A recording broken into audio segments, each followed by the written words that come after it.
There were long nights when I sat quietly in the dark, listening only to my heartbeat and tears falling silently on my pillow. I used to think that following God was the path of peace, a refuge from all the storms of life. But then, the storms began to come. Families broke up, jobs failed, loved ones turned their backs, and prayers seemed to fall into an endless void.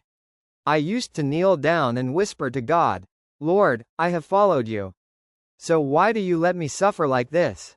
That was when I began to understand. Suffering is not a sign of abandonment, but a proof of love.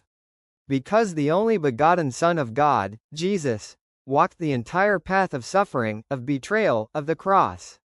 No one loved the Father more than he. No one obeyed more than he.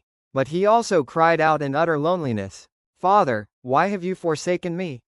And I realized, the path of following God does not exempt me from suffering, but gives me a new meaning in the midst of that suffering. When I lost, I learned to sympathize with those who suffer. When I failed, I learned humility. When I was lonely, I learned to rely on God's love rather than on the world. And when I had nothing left in my hands, I understood that God is enough. Pain becomes a cross, but it is also a bridge that brings me closer to God. Every wound in my soul, if offered to God, becomes a trace of salvation. And strangely enough, in the most broken moments, I feel a peace that does not belong to the world. Following God is a journey against the current. There will be times when people laugh at my faith. There will be times when I wonder if I am wrong in following Him. But each time, I remember Jesus, mocked, beaten, hung on the cross, but never turning away from love.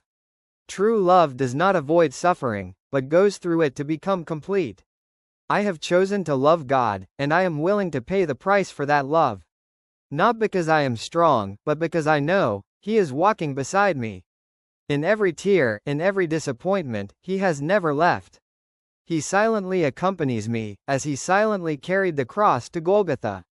And I believe, there will come a day, when this journey is over, I will look up at His face, the one who loved me to the end, and there will be no more pain.